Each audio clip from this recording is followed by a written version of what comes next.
Right, Shalom. I want to give all praises unto Yahawah, BAHASHAM, YAHAWASHI, BAHASHAM, QADASH. I want to give double honors unto the apostles and elders of Great Millstone.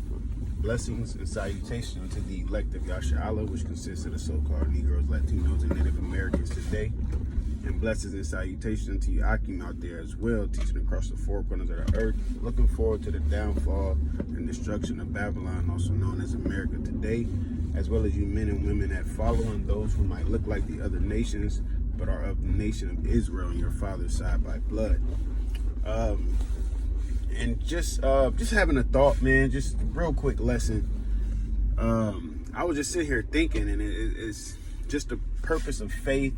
You know, it's the substance of things hoped for, the evidence of things not seen. Because I was reading the other day, and I couldn't find where I was reading it at, but then I ended up running into it through the Spirit, going into no hope.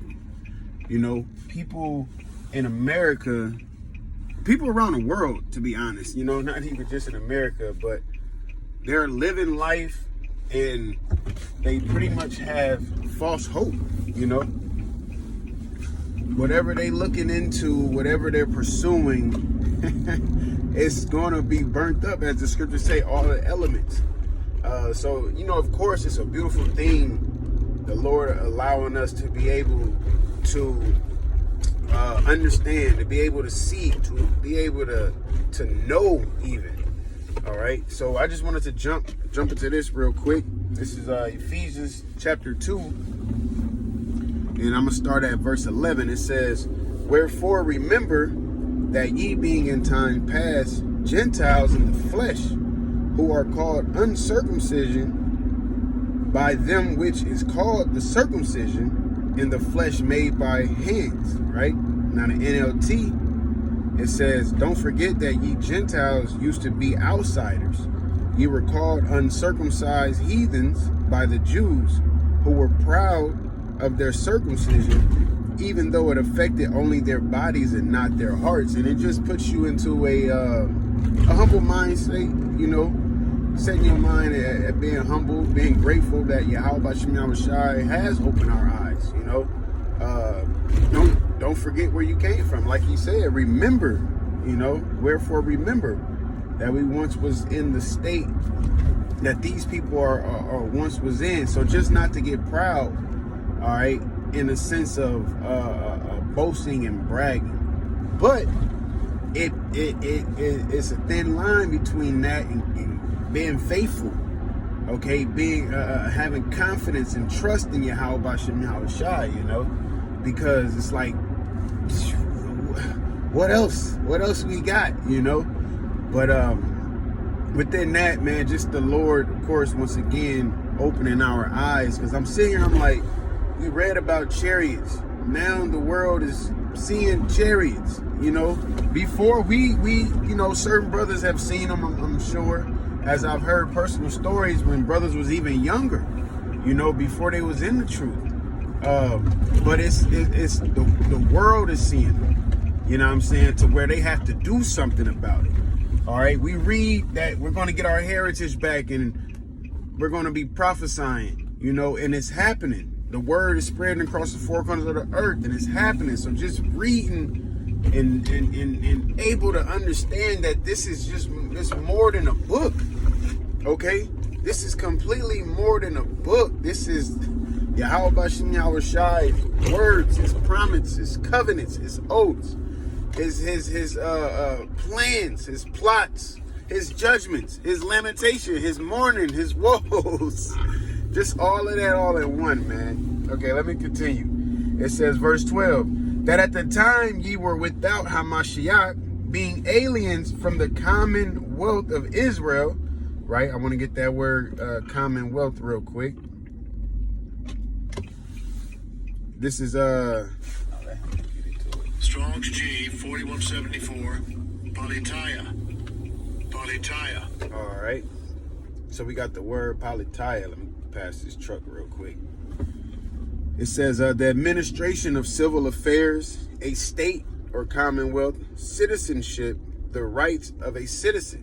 So that's what we now have through the spirit of YAHAWASHI. Okay? Ultimately, we got responsibility, you know, within our heritage, getting that back. It's not like, hey, as brothers say, it's not just about being an Israelite. It's not just about calling yourself Israel or, you know, putting, like, this is a task, man. And outside of that, this is a lifestyle, okay? Because I'm just sitting here thinking certain fitness instructors, you know, they always say it's a lifestyle. They're not on a diet, or they not, you know, pretty much going through the motions, but that they made it a lifestyle, you know. That's what this truth has to be, a lifestyle. This ain't your job. You don't clock in and out of the truth. All right, you can't clock in and out of the truth. You clock out, you what they call that, you resigning then, pretty much, you know. But even that is up to the Heavenly Father. All right, but you here, do your job and do it right, pretty much. Okay. It says, so it says that at the time, Ephesians 2:12, that at the time you were without Hamashiach, being aliens from the commonwealth of Israel, all right, and strangers from the covenants of promise, having no hope, and without the Most High in the world. So even though before we was hearing this truth, we thought we had hope, you still didn't have hope. That's what it's telling you. When you was without the covenants, without the promises, without the commonwealth of Israel, you was without hope. So this is what gives us hope, man.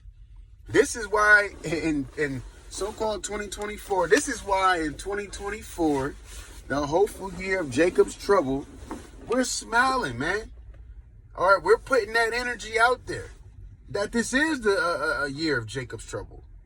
Because we understand that that's one step closer to what we hope for, to what we have hope in. The judgment of our enemies, the judgment of the wicked, the judgment of the 2/3, the judgment of Babylon the Great, and the salvation of the elect of YAHAWAH, man. That's what we hope for. It says, I'm going to go back to the middle part. It says, being aliens from the commonwealth of Israel and strangers from the covenants of promise, having no hope and without the Most High in the world, we was in the world, the Lord brought us out of the world, right? It says, but now in Hamashiach Yahawashi, ye who sometimes were far off are made nigh by the blood of Hamashiach. So at a point in time, we wasn't even in the proximity, you know? We wasn't even on the same playing field. We was afar off, as it said, you know. But now by the blood and the sacrifice of Yahawashi through the Heavenly Father, Yahweh, we are made nigh, man. And now we have hope. Hey, with that, once again, Lord willing, you was edified. Lord willing, we allowed to endure unto the end. And I want to give all praises unto Yahawah, BAHASHAM, YAHAWASHI, BAHASHAM, QADASH. Hey, one, you know, side note, through the spirit, I'm actually facing the east too. So that's beautiful. Shalom.